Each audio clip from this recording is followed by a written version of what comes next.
বাংলাদেশে সকলের নিরাপত্তা নিশ্চিত করার জন্য বাংলাদেশের অন্তর্বর্তীকালীন সরকারের গৃহীত পদক্ষেপগুলোকে স্বাগত জানিয়েছে যুক্তরাষ্ট্র। দেশটি বলছে, বিশ্বের যে কোনো দেশে সংখ্যালঘু সম্প্রদায়ের উপর সহিংসতা বা অসহিষ্ণুতার নিন্দাও জানায় ওয়াশিংটন।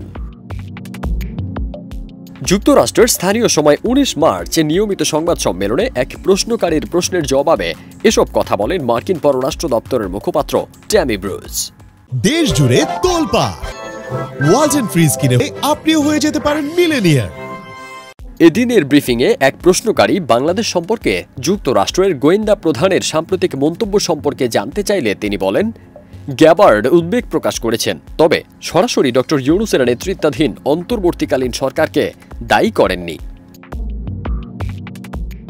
এর আগে ঢাকা বিশ্ববিদ্যালয়ে খেলাফতের পক্ষে একটি বিশাল সমাবেশ অনুষ্ঠিত হওয়ার পর এ পরিস্থিতি নিয়ে যুক্তরাষ্ট্র কি ড. ইউনূসের নেতৃত্বাধীন সরকারের বিরুদ্ধে নিষেধাজ্ঞা বা অন্য কোনো কঠোর পদক্ষেপ বিবেচনা করছে? এর জবাবে মার্কিন স্টেট ডিপার্টমেন্টের মুখপাত্র ট্যামি ব্রুস বলেন, আমরা যে কোনো দেশের সংখ্যালঘুদের প্রতি সহিংসতা বা অসহিষ্ণুতার নিন্দা জানাই এবং বাংলাদেশ সরকারের নিরাপত্তা নিশ্চিত করার পদক্ষেপগুলোকে স্বাগত জানাই। ফারদিন সানি, দেশ রূপান্তর।